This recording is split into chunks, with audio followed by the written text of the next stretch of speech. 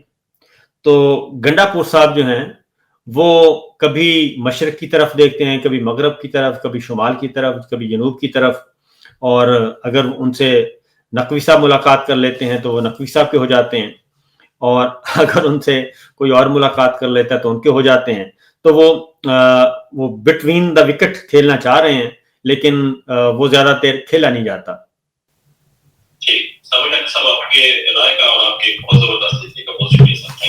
Okay جی، اللہ حافظ۔